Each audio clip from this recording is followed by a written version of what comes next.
Fala família, beleza? Bem-vindo a mais um vídeo aqui no nosso canal. Nós somos o Fluindo A2, eu sou o Wesley. Eu sou a Tatá. E no vídeo de hoje nós vamos mostrar para vocês que é super possível você mesmo fazer o seu visto de procura de trabalho Portugal 2024. Vem com a gente que esse vídeo é para você.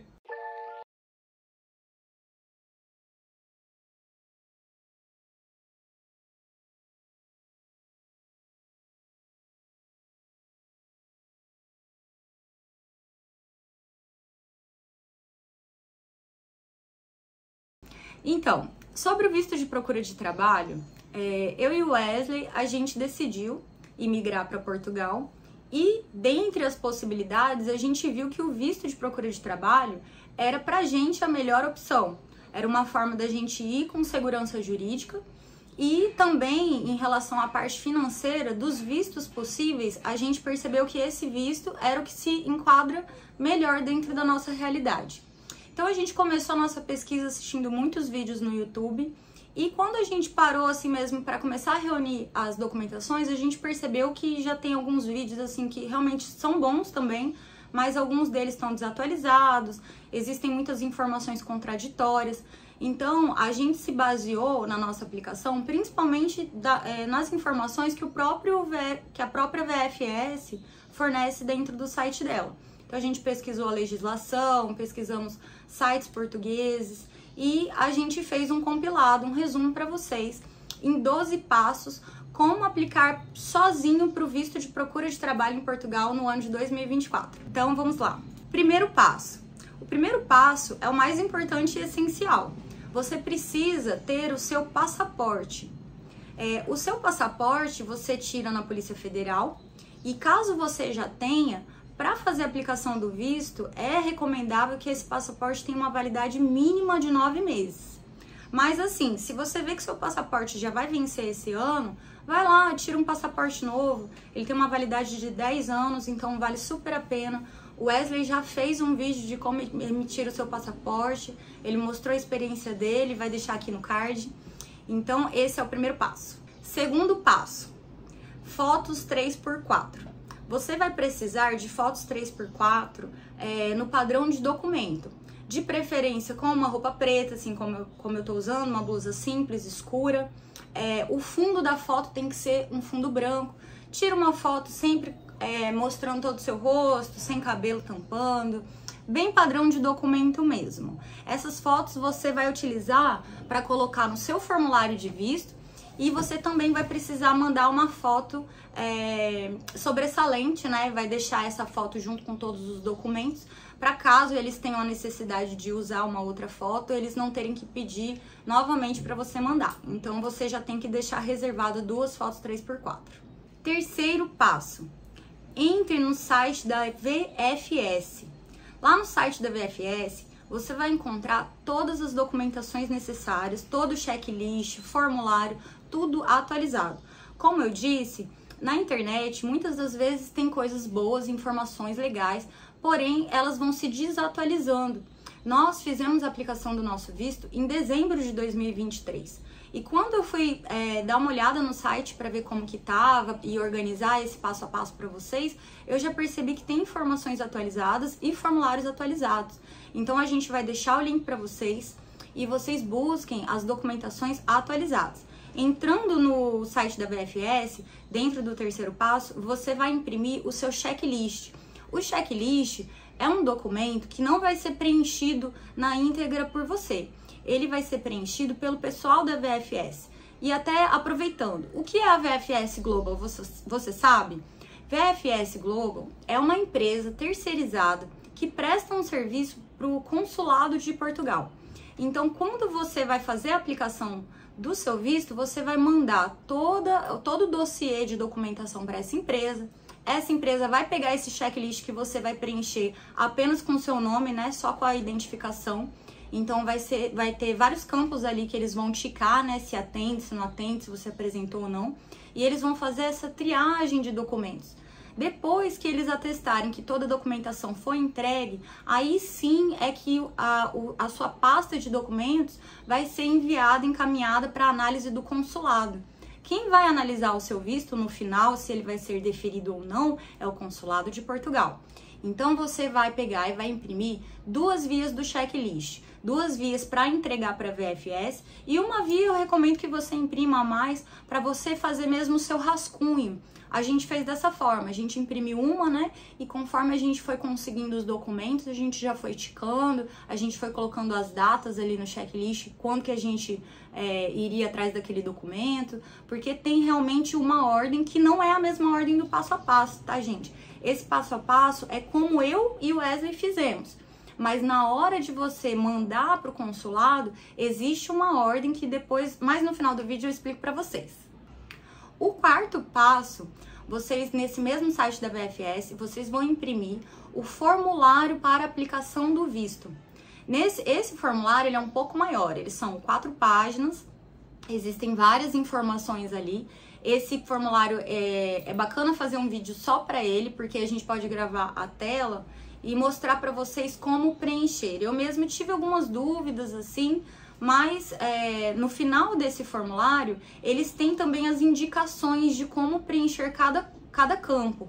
Cada campo tem uma numeração, eu não me lembro agora se são 37 pontos, mas é mais ou menos isso. Então, você vai preencher uma a uma. E aí, se vocês quiserem, vocês até aproveitem e deixem no comentário, que depois a gente grava um vídeo de como preencher esse formulário juntinhos. 5º passo. O 5º passo é a apresentação de um seguro-viagem ou do PB4.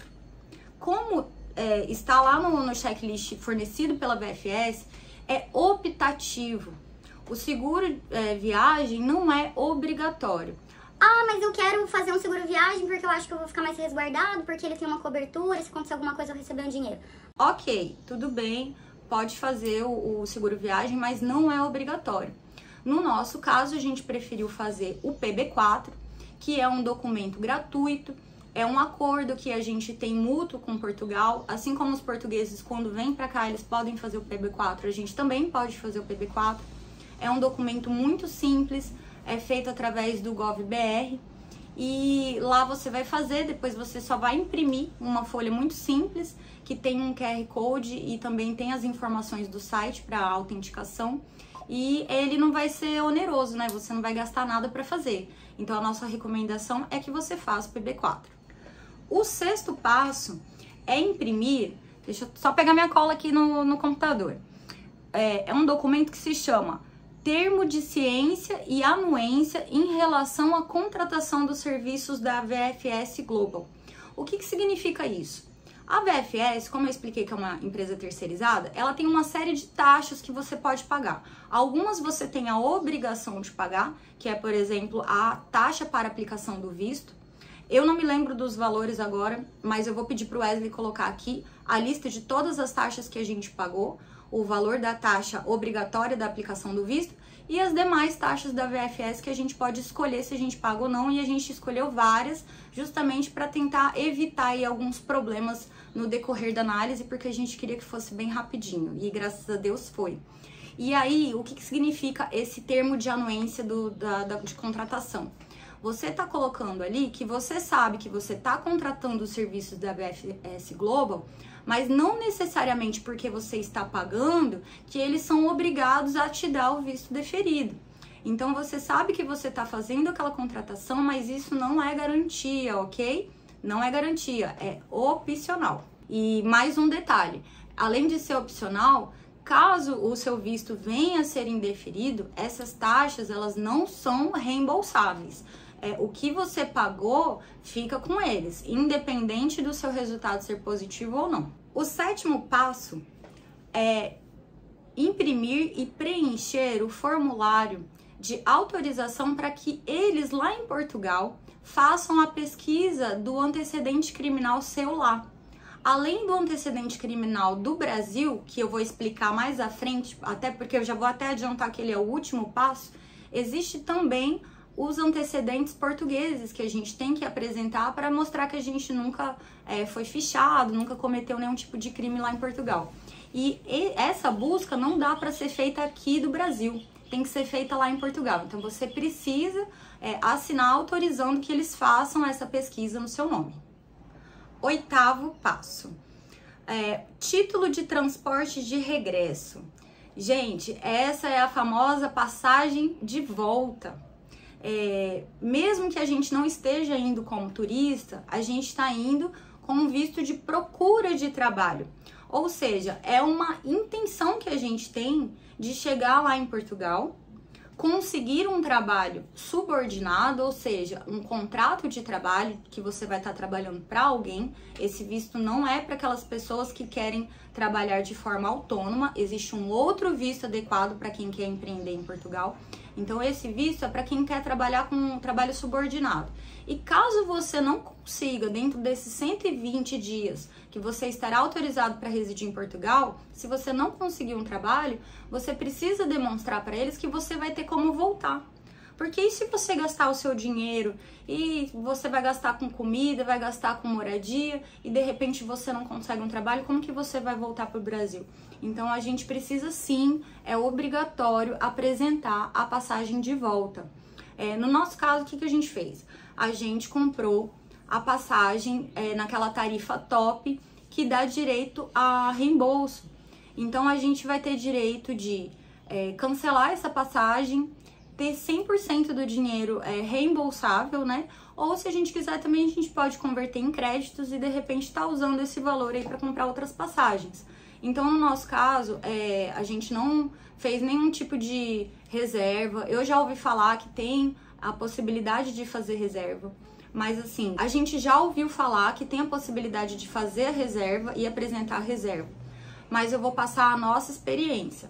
A gente buscou pela TAP, pela Azul, pela Latam, por várias companhias e as reservas que a gente achou, elas duravam poucos dias.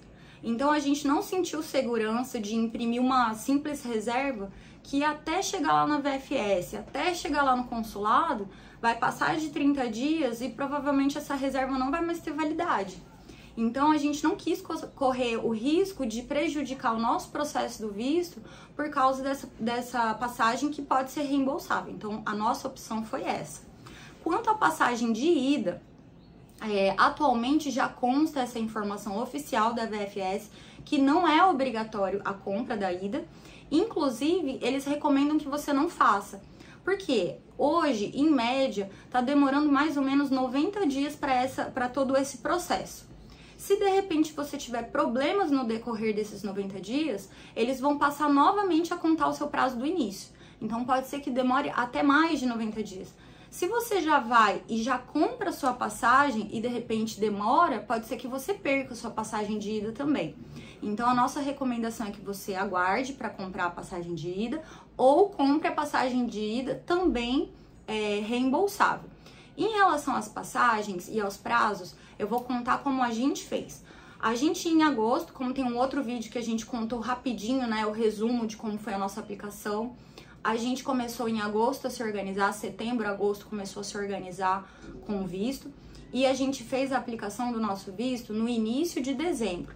Então a gente contou o mês de dezembro, janeiro e fevereiro, 90 dias, porque a nossa pretensão é de ir no início de março. Então a gente colocou uma data lá do dia da nossa viagem, no início de março, contamos 120 dias que vai dar lá em julho.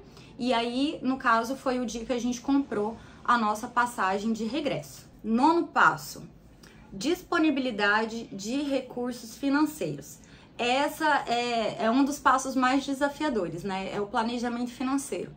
Nós vivemos isso na pele, a gente sabe que é muito difícil viver aqui no Brasil, pagar as nossas contas e, ao mesmo tempo, juntar um dinheirinho. Mas é necessário que se comprove no mínimo 3 salários mínimos portugueses, né? E isso vai demonstrar que você tem o mínimo para poder ficar lá em Portugal caso você não consiga o trabalho já de início. Hoje, o salário mínimo português está R$ 820. Então, 3 salários mínimos é equivalente a 2.460 euros. Isso em real, na data que eu tô gravando o vídeo, tá dando aproximadamente R$ 13.284. Então, o que a gente recomenda? Não guarde menos que 14 mil. De 14 mil pra cima, né? Se você conseguir mais, melhor. Mas o mínimo é esse valor. Existe também uma alternativa para quem não consegue comprovar, né? Não tem renda para comprovar que tem esse valor aí guardado. Essa alternativa é um termo de responsabilidade que tem que ser redigido, preenchido, né? E tem que ter a firma reconhecida lá em Portugal por um cidadão português ou por um estrangeiro que já tenha o título, aquele cartãozinho de residente lá em Portugal. Então a pessoa ela vai ter que fazer, tem as regrinhas também do termo de responsabilidade, a pessoa vai ter que colocar tudo no papel, que vai se responsabilizar por você, que vai te dar moradia, que vai te dar alimentação, que vai suprir toda essa necessidade que o valor que você apresentaria faria, né? Então essa pessoa vai fazer isso por você. Caso você consiga essa alternativa, é uma saída também. Mas se você não conseguir, não tem jeito. Você precisa apresentar, né, comprovar esse valor, e é interessante que você apresente, no mínimo, um histórico de 3 meses de como você conseguiu esse dinheiro.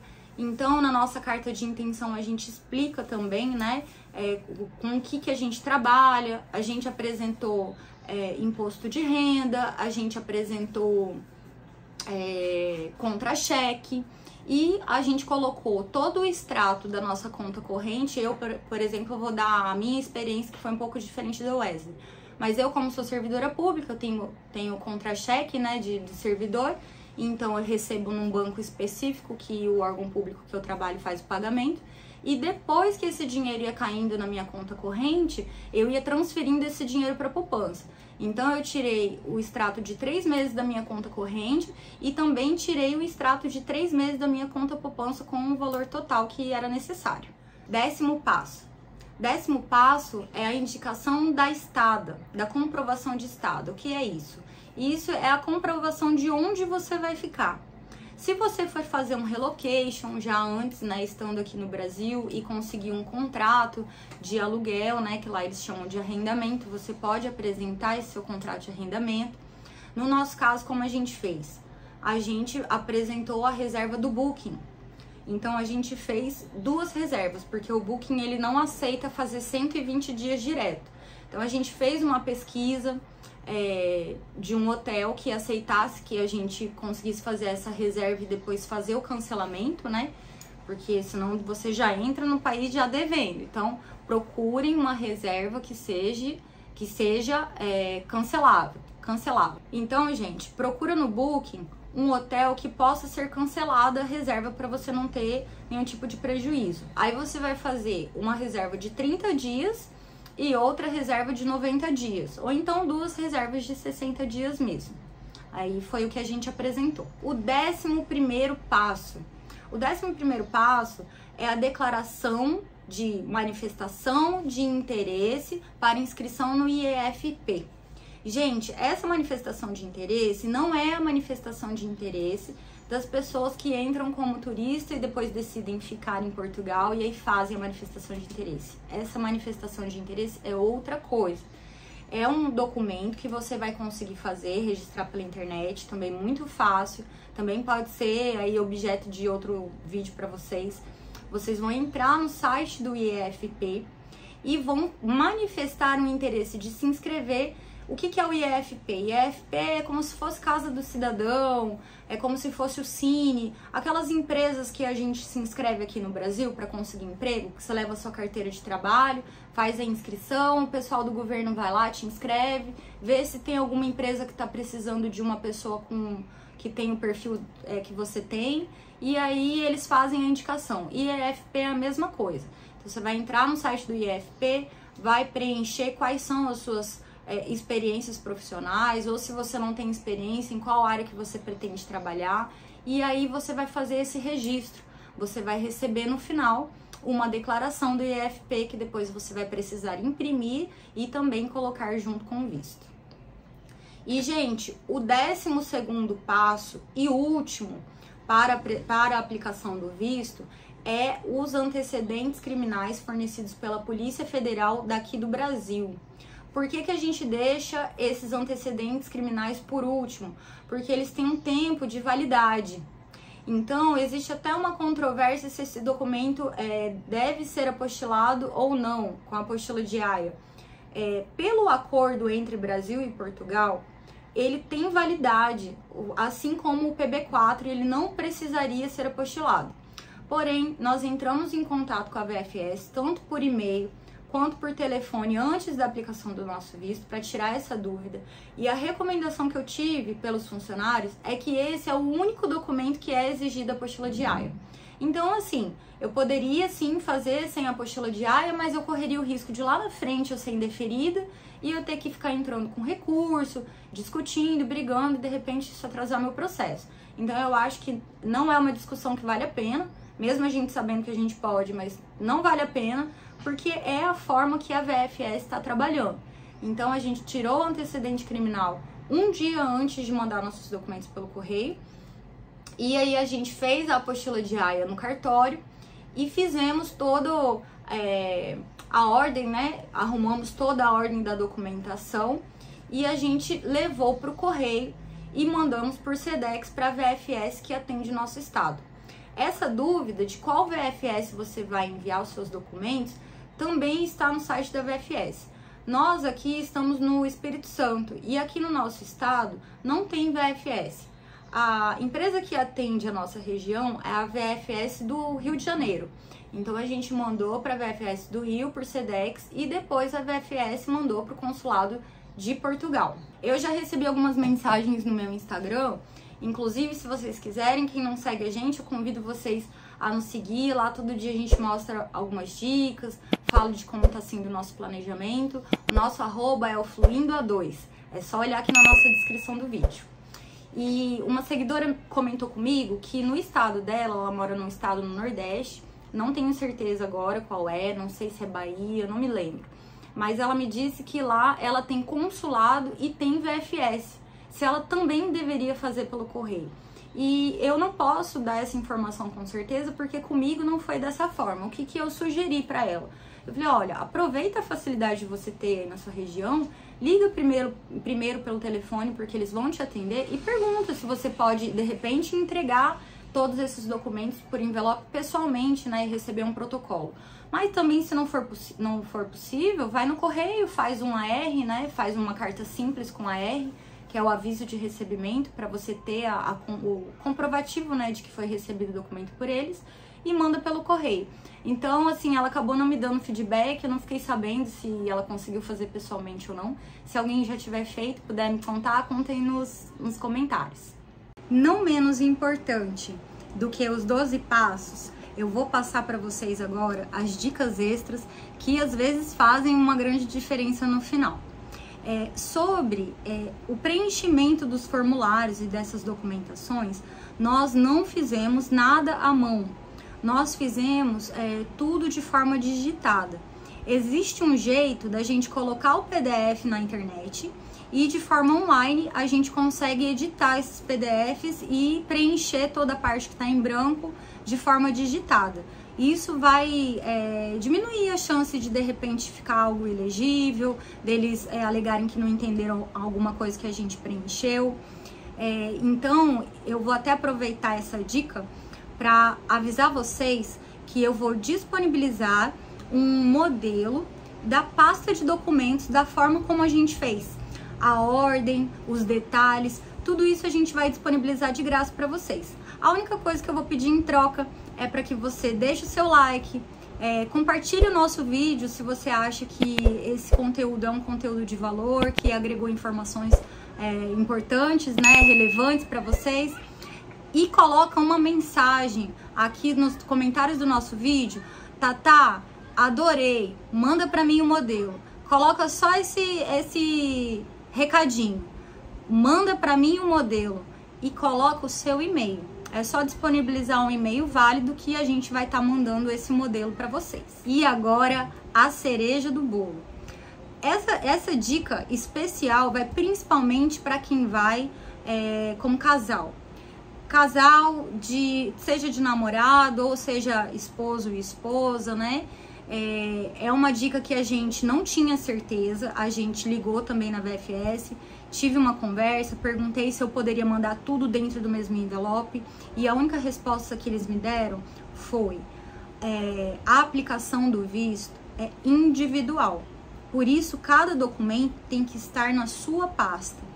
Mas aí eu fiquei pensando, se existe também a recomendação deles de que as pessoas que estão indo juntos façam juntos, como fazer? O que a gente fez? A gente foi no correio, compramos um envelope de plástico que é maior, que o próprio correio vende. Foi coisa baratinha, menos de R$10. Tem um até que vem com bolha e tem um que vem só o plástico mesmo. E aí a gente colocou toda a nossa documentação, cada uma no seu envelope, mas nós juntamos os 2 envelopes e colocamos dentro desse envelope maior do correio. Então, além da gente só ter gastado com um Sedex, eles foram enviados juntos e foram recebidos juntos. Outra coisa que faz toda a diferença é você, na carta de intenção, descrever tudo o que está acontecendo, quais são os seus planos. Então, no meu, por exemplo, eu coloquei na minha carta de intenção que o meu interesse é mudar de país juntamente com o meu esposo, que é o Wesley, que também está aplicando para o visto de procura de trabalho junto comigo, e que a nossa viagem e todos os nossos planos é de realizar tudo isso juntos. Então, assim, com a gente deu muito certo.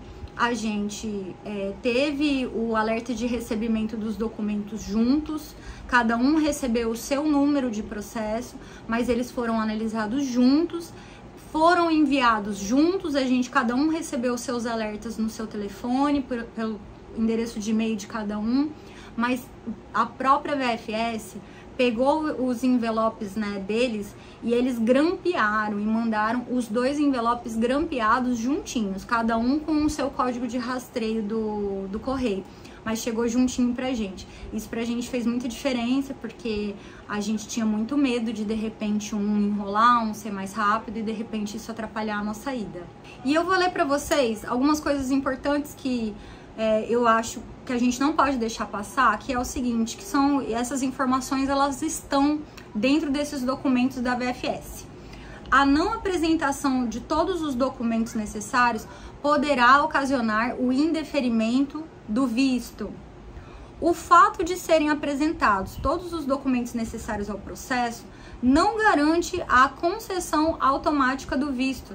O consulado pode solicitar documentos excedentes, documentos a mais. Qualquer documento que eles acharem que pode ser solicitado, eles vão solicitar. Inclusive, isso aconteceu comigo. Pelo fato de eu ser servidora pública, quando eu enviei todos os meus documentos, o Wesley também mandou, teve 2 diferenças com o meu e com o dele. O dele, solicitaram que ele apresentasse novamente o extrato da conta bancária dele. E olha que ele não é banco digital, não é o Wise, que a gente já teve notícias que está sendo aceita. Ele é da Caixa Econômica, né? Foi assinado pelo gerente, mas eles solicitaram. Então o Wesley foi novamente no banco, fez novamente a impressão dos extratos bancários e mandou. E para mim, eles solicitaram o seguinte: eles colocaram assim: como você informou na sua carta de intenção que você é servidora pública, como vai ficar o seu cargo público? Você pediu exoneração ou você pediu licença? O que você pretende fazer quanto a isso? Então, além da minha carta de intenção, eu fiz uma declaração de estado funcional, pedi um documento junto ao órgão que eu trabalho para que eles colocassem lá qual era a minha função, qual era a minha situação, e expliquei para eles que nesse momento eu não achava coerente eu pedir uma exoneração sem ter a resposta do visto. E além do mais, o cargo que eu ocupo hoje, eu não sou concursado, não sou efetiva, então eu não sou uma servidora de carreira que tem direito a pedir licença. Assim que eu pedir a exoneração, eu vou ser desligada, né, do órgão público e não vou mais ter qualquer tipo de ligação ou ficar ocupando uma vaga de cargo público. Então eu juntei essa declaração extra e enviei para eles. E aproveitando esse gancho de que eles que não é garantia, né, de que mesmo que você faça todo esse processo corretamente, não é garantia de que você vai ter o seu visto deferido. Eu gostaria de aproveitar para falar para vocês que o intuito do nosso vídeo é caráter informativo. A gente está fazendo isso com todo carinho para ajudar, para trazer informação para as pessoas que querem fazer a aplicação do visto de procura de trabalho, de repente sem uma assessoria, assim como nós fizemos, Mas, ao mesmo tempo, isso não dispensa para aquelas pessoas que encontrarem dificuldade de repente, buscar uma assessoria. Então, cada um sabe da sua realidade, cada um sabe da sua dificuldade e a gente simplesmente está fazendo esse vídeo buscando fazer um network, criar uma comunidade, criar amigos que têm o mesmo interesse que nós, que nesse momento é planejamento migratório. Então é isso, gente. Espero que o vídeo tenha agradado vocês. Tô aprendendo, sei que ainda tem muito para eu melhorar, né? Mas estamos aí, estou abertas a críticas. Deem seu feedback, comenta no vídeo o que vocês acharam, dê seu like e segue a gente lá no Instagram, @flinda2. Por hoje é isso, gente. Um beijo. Tchau, tchau.